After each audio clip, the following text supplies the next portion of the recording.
नमस्कार, आप देख रहे हैं न्यूज लाइव। मैं हूं आपके साथ आशा सरमाल। चलिए शुरुआत करते हैं न्यूज लाइव की बड़ी खबर के साथ ही शुरुआत करते चले। दिल्ली में अवैध रूप से यहां लोगों पर कार्रवाई की जा रही है। इस वक्त की बड़ी अपडेट बताते चले कि दिल्ली में यहां बांग्लादेशियों पर कार्रवाई लगातार जारी रखी गई है। 13 बांग्लादेशियों को पुलिस ने फिलहाल हिरासत में ले लिया है। इस वक्त की बड़ी अपडेट आपके सामने, जहां पर देखिए किस तरह से अवैध रूप से दिल्ली में रह रहे सभी बांग्लादेशियों पर यह बड़ी कार्रवाई हुई है।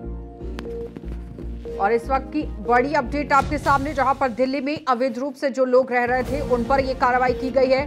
13 बांग्लादेशियों को पुलिस ने हिरासत में ले लिया है। अवैध रूप से ही यहां पर जो बांग्लादेशी रह रहे थे उन पर यह कार्रवाई हुई है। इस वक्त की बड़ी अपडेट, लगातार देखिए किस तरह से दिल्ली के अंदर एक बड़ी कार्रवाई को अंजाम दिया गया। इससे पहले भी ये बार बार कहा जा रहा था कि बांग्लादेशी जो लोग बाहर से आकर हमारे देश के अंदर रह रहे हैं, सुरक्षा व्यवस्था को लेकर ये खतरा साबित हो सकते हैं। लेकिन फिलहाल अब आप देखिए किस तरह से बांग्लादेशियों पर लगातार कार्रवाई को अमल में लाने की कोशिश की गई है, क्योंकि दिल्ली के अंदर जो अवैध रूप से बांग्लादेशी रह रहे थे उन पर यह बड़ी कार्रवाई हुई है। और साथ ही साथ बताते चलें कि 13 बांग्लादेशियों को यहाँ पर किस तरह से हिरासत में लिया गया है, उन पर कार्रवाई शुरू कर दी गई है। इस वक्त की बड़ी अपडेट बताते चलें। लगातार आप देखिए बांग्लादेशियों को लेकर एक सवाल जरूर उठा कि बाहर से जो लोग देश के अंदर आकर रह रहे हैं उन पर कार्रवाई होनी चाहिए। अवैध रूप से दिल्ली में रह रहे सभी बांग्लादेशियों को चिन्हित करने की कोशिश की जा रही थी, सत्यापन कराने की बात कही गई, क्योंकि पूर्व में जितनी भी सरकारें आई एक बड़ा सवाल जरूर उठा कि सुरक्षा को लेकर यहाँ काम होना चाहिए। लेकिन फिलहाल एक बड़ी कार्रवाई को अब भारतीय जनता पार्टी की सरकार जो दिल्ली के अंदर चल रही है, रेखा गुप्ता की तरफ से अब आप देखिए किस तरह से ऐलान किए गए, बड़े निर्देश यहाँ पर दिए गए, जिसमें बांग्लादेशियों पर ये गाज गिर गई है। 13 बांग्लादेशियों को पुलिस ने हिरासत में ले लिया है और अब इनसे पूछताछ की जाएगी कि अवैध रूप से जिस तरह से ये लोग रह रहे हैं कैसे यहां तक पहुंचे। तो जम्मू कश्मीर में आतंक के खिलाफ चलाए जा रहे अभियान के तहत सेना ने शोपियां और त्राल में 6 आतंकवादियों को मार गिराया है। इसके साथ ही घाटी में एक बड़ी आतंकी साजिश को नाकाम कर दिया गया। जम्मू कश्मीर पुलिस, सेना और सीआरपीएफ की ओर से संयुक्त प्रेस कॉन्फ्रेंस की और उसके बाद इसकी जानकारी साझा की गई। इस दौरान जीओसी वीक फोर्स के ही मेजर जनरल धनंजय जोशी, कश्मीर के आईजीपी वीके विरदी और सीआरपीएफ ऑप्स के ही आईजी मितेश जैन मौजूद रहे। आईजीपी वीके विरदी ने बताया कि पिछले 1 महीने में यहां सुरक्षा की समीक्षा हुई और बड़े तालमेल के चलते 2 बड़े ऑपरेशन हुए। इसमें बड़ी कामयाबी मिली। सभी सुरक्षा बलों के तालमेल के चलते ही त्राल और यहां केलर में 6 आतंकवादियों को मार गिराया गया। पहलगाम हमले के बाद सेना ने विशेष इलाके में स्पेशल ऑपरेशन यहां पर चलाया था और ऊंचे पहाड़ी इलाकों में भी बर्फ के पिघलने के बाद ही और साथ ही यहां पर ऑपरेशन शुरू हुए। लेकिन केलर में ऐसे ही एक टीम ने अपर इलाके में भी ऑपरेशन चलाया है।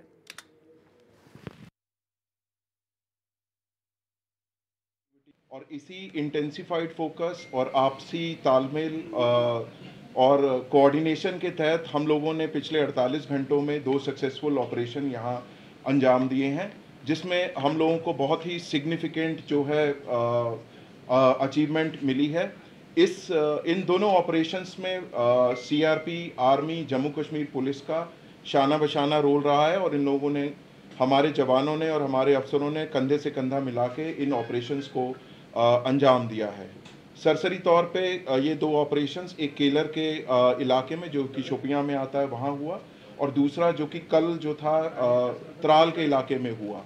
इन दोनों ऑपरेशंस में 6 टेररिस्ट को न्यूट्रलाइज किया गया। तो एक फोकस एरिया बनाया था जिनको कि हम एक फोकस वे में टारगेट करेंगे।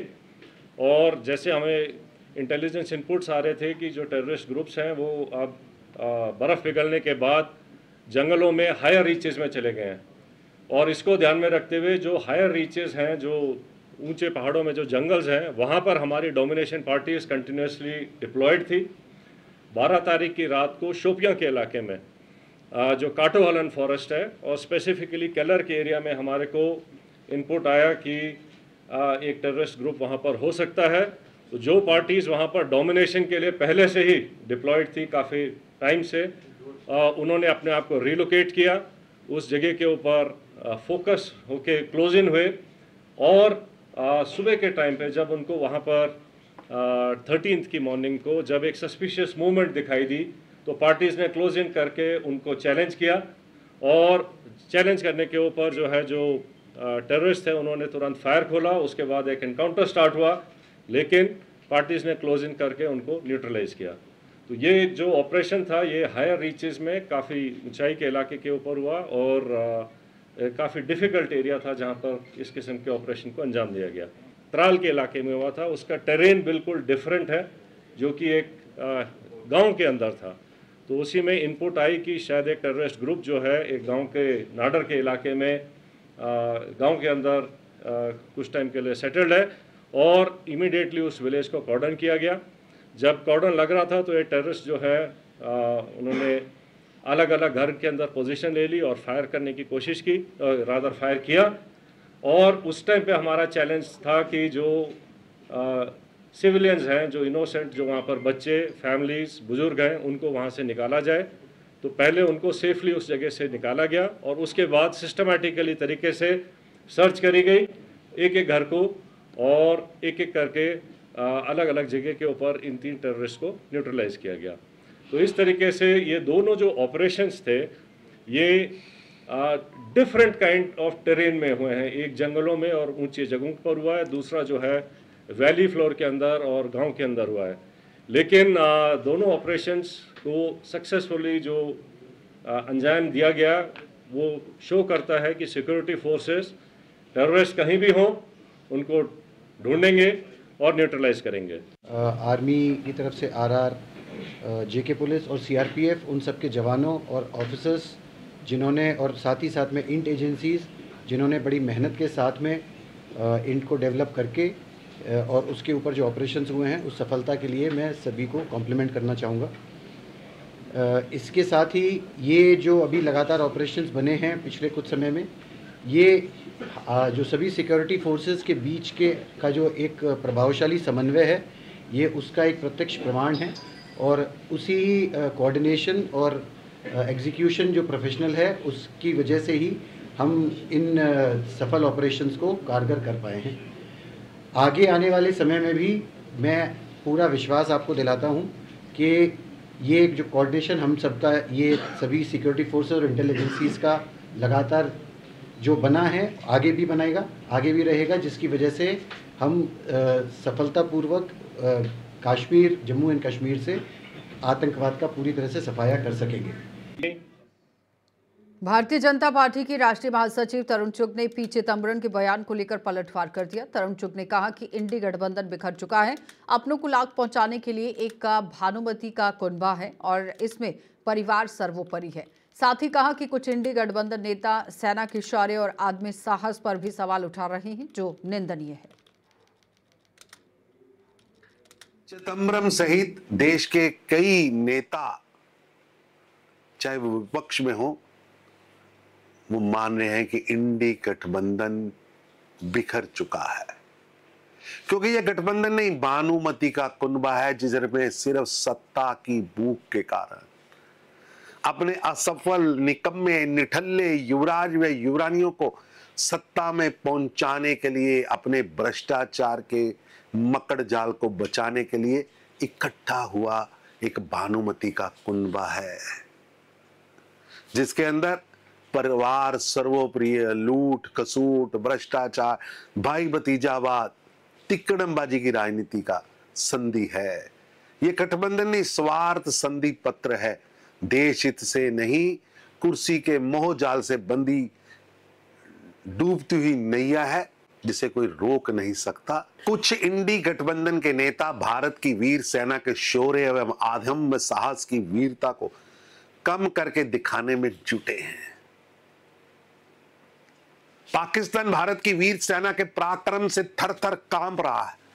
पूरी दुनिया भारत की गुणगान कर रही है। मैं उनसे पूछना चाहता हूं, इन नेताओं से, क्या उन्हें देश की वीर सेना के ऑफिसरों की प्रेस ब्रीफिंग पर विश्वास नहीं है? अपने फौजी जनरलों से ज्यादा आपको आईएसआई स्पॉन्सर्ड झूठी पाकिस्तान मीडिया पर ज्यादा भरोसा है? ये मानसिक दिवालियापन है, ये दुर्भाग्यपूर्ण है। आम आदमी पार्टी के अपने ही विधायक कुंवर विजय प्रताप हो या पंजाब के जन जन की आवाज हो, आज सब कह रहे हैं कि पंजाब की लीकर पॉलिसी के कारण लगातार पंजाब के अंदर भ्रष्टाचार और माफियाइज्म बढ़ा है। हालात ये हैं कि रोज कहीं ना कहीं नकली शराब पीने के कारण लोगों की मृत्यु हो रही है। ये मृत्यु नरसंहार है। किसी भी तरह की तथाकथित मध्यस्थता न सरकार की है ना होगी। प्रधानमंत्री नरेंद्र मोदी जी के नेतृत्व में स्टैंड स्पष्ट है। भारत की बात होगी तो पीओजेके पर होगी, यहां तक के समूल नाश पर होगी। ये नया भारत है जिसने आतंक के खिलाफ ऑपरेशन सिंदूर चलाकर पाकिस्तान को अंतर्राष्ट्रीय मंचों पर नंगा किया है। और ये आतंक का समूल नाश हमारी वचनबद्धता है। और ये भारत कह रहा है आतंक रुकेगा तभी पानी बहेगा, खून और पानी इकट्ठा नहीं बहेगा। उत्तर प्रदेश के डिप्टी सीएम केशव प्रसाद मौर्य ने समाजवादी पार्टी की महासचिव और राज्यसभा सांसद रामगोपाल यादव के बयान पर प्रतिक्रिया दी। डिप्टी सीएम ने कहा कि समाजवादी पार्टी ओछी राजनीति कर रही है और उसकी सोच हमेशा तुष्टीकरण की रही।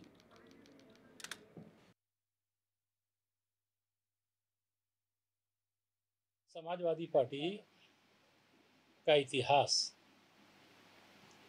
जब श्री अखिलेश यादव जो इस समय समाजवादी पार्टी के अध्यक्ष हैं, मुख्यमंत्री थे, तो इन्होंने उन आतंकवादियों के ऊपर से मुकदमा वापस लिया था जिन्हें बाद में माननीय उच्च न्यायालय ने मना कर दिया। और उस पे लंबे समय तक जब माननीय न्यायालय के समक्ष मुकदमा चला तो उसमें कई को फांसी और कई को उम्र कैद की सजा हुई। समाजवादी पार्टी आतंकवादियों की समर्थक पार्टी है। इनका जो ढोंग है वह उजागर हुआ। हमको जो विंग कमांडर भूमिका सिंह जी हैं और जो दूसरी प्रवक्ता कर्नल सूफिया कुरैशी जी हैं, उन दोनों के नेतृत्व पे एक तरह से महिला सशक्तिकरण का जो प्रधानमंत्री श्री नरेंद्र मोदी जी का प्रयास है उस पर गर्व है। समाजवादी पार्टी ओछी राजनीति करती, घटिया राजनीति करती। उसकी सोच सदा से दलित विरोधी रही है, सदा से आतंकवादी परस्त रही है, सदा से मुस्लिम तुष्टीकरण की राजनीति करने वाली रही है। लेकिन समाजवादी पार्टी का असली चेहरा देश की जनता के सामने, उत्तर प्रदेश की जनता के सामने आ चुका है। सर, रामगोपाल यादव ने एक ट्वीट किया है, उसमें तो पाकिस्तान भारत की लड़ाई में ही भारतीय सेना ने यहां पाकिस्तान को पछाड़ दिया है। फिलहाल युद्ध विराम पर अगर पाकिस्तान ने युद्ध विराम का उल्लंघन किया तो भारतीय सेना मुंहतोड़ जवाब देने के लिए तैयार है। इसी बात के बीच में देखिए, भारत सरकार ने ऑफिशियल बयान दिया है। कोई धर्म जाति के आधार पर किसी भी फौजी पर बयान नहीं दे सकता। इन्हीं तमाम मुद्दों को लेकर हमारे संवाददाता रजा अब्बास ने मंत्री दानिश आजाद से खास बातचीत की है। जरा देखिए। इस वक्त दानिश आजाद अंसारी जो मंत्री हैं स्टेट में, एकमात्र मुस्लिम चेहरा योगी सरकार में, हमारे साथ मौजूद हैं। कुछ अहम विषय पे बात करेंगे। कल रामगोपाल यादव ने बाकायदा कुछ ऐसी बातें स्पीच में कह दी जिसमें आपकी पार्टी बहुत एग्रेसिव मूड में आ गई है, क्या कहना है इस पर? देखिए, समाजवादी पार्टी ने हमेशा समाज को गुमराह करने के एजेंडे के साथ राजनीति की है और समाजवादी पार्टी का हमारे देश के वीर सैनिकों पे इस तरह की टिप्पणी ये कहीं से भी एक्सेप्टेबल नहीं है। बहुत दुर्भाग्यपूर्ण है कि समाजवादी पार्टी के नेताओं ने जिस तरीके से अभद्र टिप्पणी की हमारे देश के सैनिकों पे। हमारे देश के सैनिकों पे हमें गर्व है, अभिमान है, वो हमारे देश की शान है, देश की प्रतिष्ठा है। और जिस तरीके से ऑपरेशन सिंदूर के पूरे इस मामले में हमारे देश के सैनिकों ने न केवल आतंकवादियों को घुटनों पर लाया बल्कि आतंकवाद को पोषित करने वाले देश पाकिस्तान के भी हौसले पस्त करने का काम ये हमारे देश की सेना ने किया। तो इस अभूतपूर्व पराक्रम के लिए पूरा देश उनका अभिनंदन कर रहा है, उनका स्वागत कर रहा है, उनकी प्रशंसा कर रहा है। ऐसे समय में समाजवादी पार्टी का ऐसा बयान ये दर्शाता है कि उनका असली चरित्र क्या है। देखिए, एक पार्टी फोरम पे पीएमओ की तरफ से भी, कि पीएमओ की तरफ से एक बात आई कि राजनाथ सिंह जी जो आपके रक्षा मंत्री हैं भारत सरकार में, कि वो इसका जवाब देंगे। उन्होंने कहा कि जाति धर्म विशेष पे सेना को लेके कोई भी टिप्पणी अगर करेगा तो बर्दाश्त नहीं होगी। निश्चित तौर पे सेना के लिए इस तरीके की बातें करना कहीं से भी एक्सेप्टेबल नहीं है। हमारे चाहे वो कोई भी हो, देखिए एकदम देश की सेना हमारी मान है, हमारा अभिमान है। आज पूरे दुनिया में भारत की सैन्य क्षमताओं की तारीफ हो रही है, भारत की इस पराक्रम की तारीफ हो रही है, पूरी दुनिया तारीफ कर रहा है। बड़े बड़े ताकतवर देश आज भारत की तारीफ कर रहे हैं, क्योंकि भारत ने जो स्टैंड लिया आतंकवाद के खिलाफ और भारत की तरफ बुरी नज़र रखने वालों के खिलाफ, ये बहुत अभूतपूर्व है। और इस तरीके का स्टैंड लेके भारत ने अपनी क्षमताओं का प्रदर्शन पूरी दुनिया में किया है। एक बहुत अहम सवाल है, कई मुस्लिम संगठन, मुस्लिम समाज से ताल्लुक़ रखने वाले हर बिरादरी, हर तबके के लोगों ने टर्की का झंडा फूंका है, क्योंकि टर्की ने अपना स्टैंड लिया है कि हिंदुस्तान और पाकिस्तान की लड़ाई में हम पाकिस्तान, क्योंकि हमारा भाई है, मुसलमान है, हम उसके साथ खड़े होंगे। भारत सरकार ने भी बहुत सी नीतियाँ, बहुत से समझौते तोड़ दिए हैं कल टर्की से। तो टर्की को लेके आप क्या सोचते हैं? देखिए इन तमाम मसलों पे जो फॉरेन डिपार्टमेंट अपना ऑफिशियल आपको बयान बताएगा, लेकिन हम भारतीय हैं, भारत के प्रति हम सब की गहरी आस्था है, और जो भी भारत के साथ नहीं है, भारतीय उसके साथ नहीं है। यानी कहने का मतलब ये जो मुसलमान उसका बहिष्कार कर रहा है टर्की का, वो सही कर रहा है। जो भी भारत के साथ नहीं है, भारतीय उसके साथ नहीं है। भारतीय में हमारे हिंदू भाई भी हैं, मुस्लिम भाई भी हैं, सिख भाई भी हैं, क्रिश्चियन जैन सभी भाई हैं। हम भारतीय हैं और भारत का मान सम्मान हमारे लिए सबसे पहले प्राथमिकता का विषय है, और निश्चित तौर पर देश के सम्मान के साथ कोई भी हम बात बर्दाश्त नहीं करेंगे। आखिरी सवाल है, अगर ये जो जिस तरह से स्थगित किया है, आपके प्रधानमंत्री ने कहा है कि ये जंग जारी है, स्थगित की गई है, अगर कहीं से भी रूल्स को पाकिस्तान तोड़ता है तो हम फिर उसी तरह से अटैक करेंगे। हमारी सेना ने अपनी क्षमताओं को दिखा दी है, और अब पड़ोसी मुल्क की जो पाकिस्तान है उसकी हिम्मत नहीं होनी चाहिए इस तरह की कोई फिर से हरकत करने की। और देश के नेतृत्व कर रहे प्रधानमंत्री मोदी जी ने का भी मैं अभिनंदन करता हूं कि उन्होंने ऐसे मजबूत उन्होंने जो संदेश दिया पूरे विश्व में। हमारी सेना का हम आभार व्यक्त करते हैं कि इतना मजबूत उन्होंने संदेश दिया। निश्चित तौर पर हमने दुश्मनों की कमर तोड़ दी है।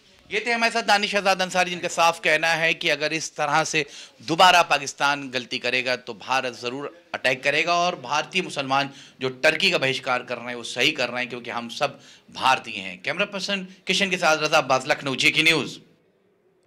तो हिमाचल प्रदेश में सोलन शहर में पानी की कमी एक बड़ी समस्या बन गई है, जहां कुछ वार्डों में 5 से 6 दिनों बाद पानी की सप्लाई हो रही है।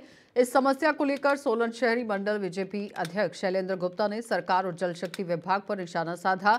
शैलेंद्र गुप्ता ने कहा कि सरकार इस समस्या पर मूक दर्शक बनी हुई है और जल शक्ति विभाग इस मामले में फेलियर साबित हुआ है। उन्होंने कहा कि गाद आने से ही यहां पर पानी की सप्लाई रुक जाती है और लाइट जाने पर किस तरह लिफ्ट बंद हो जाती है, जिससे शहर वासियों को पानी की दिक्कत आ रही है। पिछले कुछ दिनों से जिस तरीके से सोलन शहर के अंदर पानी की दिक्कत बढ़ रही है, उसमें टोटल कांग्रेस सरकार की जो जल शक्ति विभाग है, ये टोटल इनका फेलियर है, और सरकार अपनी स्कीमों को ढंग से चला नहीं सक रही। जबकि हमारी जो गिरी की जो स्कीम है उसकी कैपेसिटी 22 MLD के करीब है, और जबकि रोजाना हमारे को 8 MLD की रिक्वायरमेंट रहती है। मतलब 3 टाइम इसकी हमारे पास कैपेसिटी जो है वो 3 टाइम ज़्यादा है।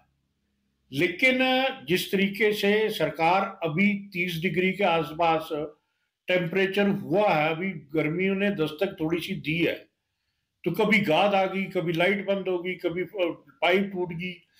ये गर्मियों में ये जो हमेशा का इस तरह का जो वो बना हुआ है। अब बताइए, इन्होंने 3 परकोलेशन टैंक बना दिए, जिसकी 40 लाख के करीब की टैंक वो है, जो गाद से बचने के लिए इन्होंने किया था। अब वो 3 परकोलेशन टैंक होने के बाद जिस तरीके से WTP जो इन्होंने 70 लाख।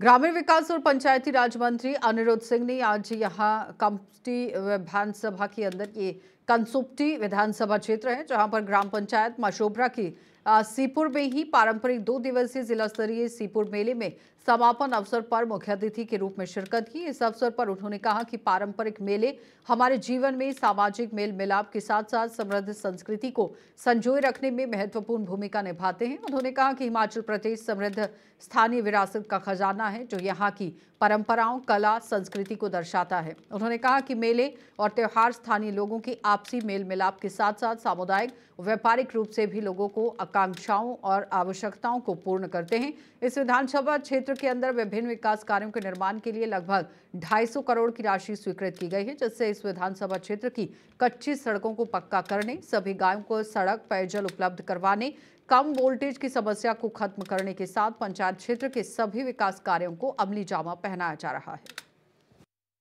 सीपुर मेले की आपको बहुत बहुत शुभकामनाएं और महाराज जी का, महाराज शिव का आशीर्वाद आप सबको प्राप्त हो, ऐसी मैं कामना करता हूँ। क्योंकि मेला है और आप लोग मेला जो है एंजॉय करने आए हैं, मैं ज़्यादा से नहीं बोलूँगा। यही बोलूँगा सबसे पहले हमारे मेयर साहब समझ हमारे पार्षदगण हैं, प्रधानगण हैं, इन्हीं के सहयोग से जो है इधर अपन पूरे क्षेत्र में चाहे क्षेत्र हो चाहे पंचायतों का क्षेत्र हो, एक अहम हिस्सा जो है ये लोग यहाँ पे करते हैं। और अगर हम अपनी बात करेंगे यहाँ सरकार की तरफ से, हमारे माननीय मुख्यमंत्री जी की तरफ से हमारे क्षेत्र के लिए कोई कमी नहीं है। मैं बताना चाहूँगा कि कुसुमपुर विधानसभा क्षेत्र में करीबन 22 सड़कें जो है अखाड़े में हमारी ऑलरेडी हो चुकी है और करीबन 65 सड़कें जो है वो पाइपलाइन में है, जो मैं समझता हूँ अगले 2 महीने के अंदर जो है वो हम लोग क्लियर कर देंगे। इसके क्योंकि मशवरा के बारे में जो है बिहार में चुनाव को लेकर सियासत तेज हो गई है और इसी कड़ी में राहुल गांधी की शिक्षा न्याय संवाद यात्रा पर जनसुराज प्रवक्ता ने तंज कस दिया और संजय ठाकुर ने कहा कि राहुल गांधी अभी बहुत बार बिहार आएंगे और जब तक राहुल गांधी लालू यादव को नहीं छोड़ेंगे तब तक कांग्रेस बिहार में ही, यहाँ आप देखिए, मरणसैया पर ही रहेगी और बिहार को पीछे करने में कांग्रेस का भी उतना ही योगदान है जितना लालू और नीतीश का है। राहुल गांधी छात्रों से शिक्षा न्याय संवाद कर रहे हैं। सबसे पहले ये बताइए कि राहुल गांधी बिहार के दौरे पे आए हैं, जनसुराज इसको कैसे देख रहे हैं?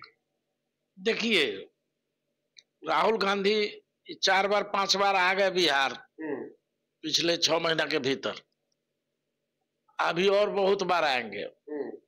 कितनों चिल्लाएंगे, जब तक लालू यादव जी के साथे रहेंगे इनको बिहार में कोई वजूद नहीं मिलने वाला है, कोई इनका समर्थक नहीं बढ़ने वाला है।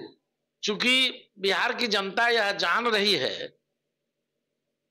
कि 90 से कांग्रेस ने अपने को लालू यादव के चरणों में गिरवी रख लिया है और जो भी चीजें यहाँ कांग्रेस की राजनीतिक गतिविधियों के लिए की जाती हैं वो सब लालू यादव जी के इशारे पर, उनके डायरेक्शन पर, उनके निर्देशन पर, उनके नेतृत्व में की जाती रही है।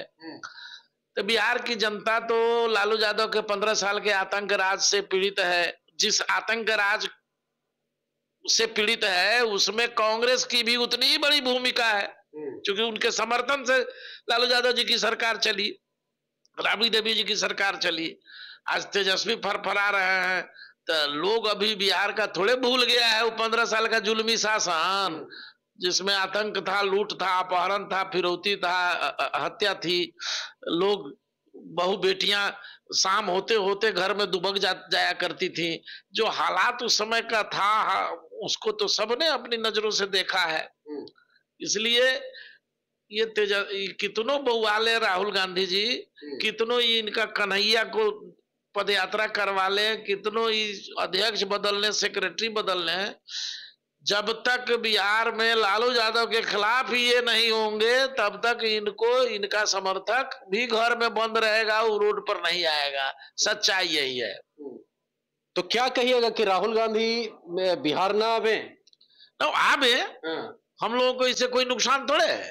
जन सुराज और हमारे नेता आदरणीय प्रशांत किशोर जी डंके की चोट पर कह रहे हैं। आप लोग डरे हुए ना है, जैसे भाजपा जदयू डरी हुई है, कांग्रेस के नेता बोल रहे हैं, प्रवक्ता बोल रहे हैं कि भाजपा जदयू को अगर डर है तो प्रशांत किशोर जी का डर है, तेजस्वी यादव को अगर डर है तो प्रशांत किशोर जी का डर है, और इस दोनों गठबंधनों के खिलाफ एक तीसरी महाशक्ति के रूप में प्रशांत किशोर जी के नेतृत्व वाली जनसुराज पार्टी का उद्भव बिहार में हुआ है। मिस यूनिवर्स बिहार 2025 को मधुबनी की एक निजी होटल में सम्मानित किया गया। कार्यक्रम में मुख्य अतिथि के रूप में सदर एसडीओ अश्विनी कुमार मौजूद रहे और साथ ही अन्य गणमान्य लोग भी मौजूद रहे। Miss universe Bihar doctor Shambhavi Jha ने मीडिया को जानकारी देते हुए कहा कि वे बिहार के मधुबनी जिले से संबंध रखती हैं। Miss universe Bihar doctor Shambhavi Jha के ही सम्मान में जिला प्रशासन की तरफ से आए हुए सदर सीडीओ अश्विनी कुमार ने काफी तारीफ की। उन्होंने शांभवी और उनके परिवार को बधाई दी। Hello everyone, my name is doctor Shambhavi Jha. हम एक डेंटिस्ट हैं, एक्टर हैं, मॉडल हैं और हमने ये पेजेंट्री की जर्नी 1 साल पहले शुरू की थी। हमारी पढ़ाई कंप्लीट हुई दिसंबर में, ग्रेजुएशन किया बैचलर्स ऑफ डेंटल सर्जरी में। उसके बाद हमने मिस यूनिवर्स बिहार में भाग लिया। ये तो मैंने बहुत पहले से देखा था, लेकिन पूरा अब हम अभी कर रहे हैं कि पढ़ाई हो जाए, एक बार एक स्ट्रॉन्ग एजुकेशनल बैकग्राउंड हो जाए, उसके बाद हम अपने पैशन को फॉलो करें। पारिवारिक पृष्ठभूमि बताइए। मेरा वैसे तो नेटिव देखा जाए तो मधुबनी की हूँ मैं, आई एम मैथिल ब्राह्मण, लेकिन हम रहे हैं गुजरात में हमेशा से। पापा मम्मी ये क्या करते थे? मेरे डैड एक शिक्षक हैं और मेरी मॉम भी शिक्षिका है। क्या नाम है उनका? जितेंद्र कुमार। मधुबनी के लिए बहुत ही गौरव का क्षण है कि मधुबनी की बेटी, बिहार की बेटी मिस यूनिवर्स बिहार बनके पूरे जिले का नाम पूरे राज्य में और पूरे देश में और एक उस प्रकार पूरी दुनिया में नाम रोशन किया है। तो डॉक्टर शांभवी झा, उनके पूरे परिवार, दादा दादी आए हैं, मम्मी पापा हैं, बहन है, आपको और आपके परिवार को हम बहुत बहुत शुभकामना देते हैं। ये मुझे और इनके पिता से अभी पता चला कि ये डॉक्टर भी हैं, पीडीएस हैं, तो उसके लिए भी इनको डबल शुभकामना। जो एक कहा जाता है कि ब्यूटी भी। तो दिल्ली में स्वदेशी जागरण मंच ने आज तुर्की और चीन के खिलाफ विरोध प्रदर्शन किया है और विरोध प्रदर्शन करने के बाद आप देखिए बताते चले कि सिंदूर ऑपरेशन के दौरान पाकिस्तान का समर्थन करने की वजह से आज तुर्की और चीन के विरोध में आरएसएस का संगठन स्वदेशी जागरण मंच सड़क पर उतर आया। हालांकि स्वदेशी जागरण मंच के साथ हिंदू संगठनों ने भी जमकर विरोध प्रदर्शन किया। इस दौरान प्रदर्शन में शामिल होने वाले प्रदर्शनकारियों ने कहा कि हम भारत की जनता से अपील करते हैं तुर्की और चीन के सामान का विरोध करें और साथ ही यहां भारत सरकार से अपील करते हैं कि जो लोग इन मुल्कों के साथ व्यापार कर रहे हैं उनका लाइसेंस तुरंत प्रभाव से रद्द किया जाए। दिल्ली में इस वक्त हम चाणक्यपुरी थाने के सामने मौजूद है, जहां पर स्वदेशी जागरण मंच की तरफ से प्रोटेस्ट किया जा रहा है और ये प्रोटेस्ट तुर्की के खिलाफ किया जा रहा है। तस्वीरें आपको दिखा रहे हैं और तस्वीरों में अगर आप देखेंगे तो यहाँ पर बाइकआउट तुर्की तमाम जो हिंदू संगठन है, स्वदेशी जागरण मंच है, आरएसएस के लोग हैं, गुरुजी राजू चंदेल जी, आप लोग क्या प्रोटेस्ट कर रहे हैं आज? जो एहसान फरामोश तुर्किया है, जिस वक्त उसके यहाँ पर भूकंप आया पूरे विश्व में सबसे पहले हम भारतीयों ने खड़े होकर, हमारे जांबाज सिपाहियों ने, फौजियों ने जाके उनकी मदद करी बाढ़ उनके भूकंप क्षेत्र में और उनकी जान माल की रक्षा की। आज उसने एहसान का ये हमें सिला दिया है कि हमारे पड़ोसी गद्दार मुल्क ने जिस वक्त उसने आक्रमण किया तो उसके लिए अपने हथियार मुहैया कराए उसको, टर्की ने पाकिस्तान को, और अपने ऑपरेटर जो ड्रोन उड़ा रहे थे जिनको हमारे जाबाज सेनाओं ने ढेर कर दिया। तो आज उसके तमाम प्रोडक्टों को, उनके तमाम संसाधनों का हम बाइकआउट कर रहे हैं। यहाँ आज टर्की एम्बेसी की तरफ हम लोग बढ़ रहे हैं और बता देना चाहते हैं कि टर्की के साथ साथ पूरे भारतवासी, चाइना जो कि चालबाज चाइना है, उसके भी प्रोडक्टों का हम बहिष्कार करेंगे और जितने भी भारत सरकार से हम मांग करना चाहते हैं, जितने भी व्यापारी उनसे व्यापार कर रहे हैं उनके लाइसेंस रद्द करें और जो व्यक्ति ऐसा नहीं करता है उनके खिलाफ ठोस कार्रवाई कर रहे हैं और देशद्रोह का मुकदमा बनाएं। पूरे देश के अंदर आज गुस्सा और नाराजगी है, आप लोग बड़ा प्रोटेस्ट कर रहे हैं, गर्मी है, धूप है, क्या आपको लगता है कि ये प्रोटेस्ट हिंदुस्तान की जनता समझेगी? बिल्कुल समझेगी, क्योंकि तमाम देश के हिंदू, मुस्लिम, सिख, ईसाई मिलकर के आज एक हैं, अपने भारत के साथ खड़े हैं। ये धूप हमारा कुछ नहीं बिगाड़ सकती। जब बॉर्डर पे उनकी मिसाइलें हैं हमारा कुछ नहीं बिगाड़ पाई, तो अपने वतन के लिए ये धूप क्या, हम तूफानों से भी टकरा जाएंगे। चलिए, बहुत शुक्रिया। आप देखेंगे तस्वीरों में तो आज तुर्की के ख़िलाफ़ यानी कि स्वदेशी जागरण मंच जो आरएसएस की एक संस्था है वो प्रोटेस्ट कर रही है, जिसमें तमाम हिंदूवादी नेता शामिल हो रहे हैं और ये नेता मांग कर रहे हैं कि जो लोग टर्की और चाइना के साथ मिलकर व्यापार करते हैं उनके लाइसेंस रद्द किए जाने चाहिए और भारत की जनता को टर्की और चाइना का विरोध करना चाहिए। वीडियो जर्नलिस्ट साजिद के साथ ताबिश कमाल, दिल्ली। न्यूज़ लाइव में इतना ही। देश और दुनिया की खबरों के लिए आप बने रहिए हमारे साथ। रुकेंगे एक छोटे से ब्रेक के लिए, जल्द वापस लौटेंगे। आप बने रहिए हमारे साथ।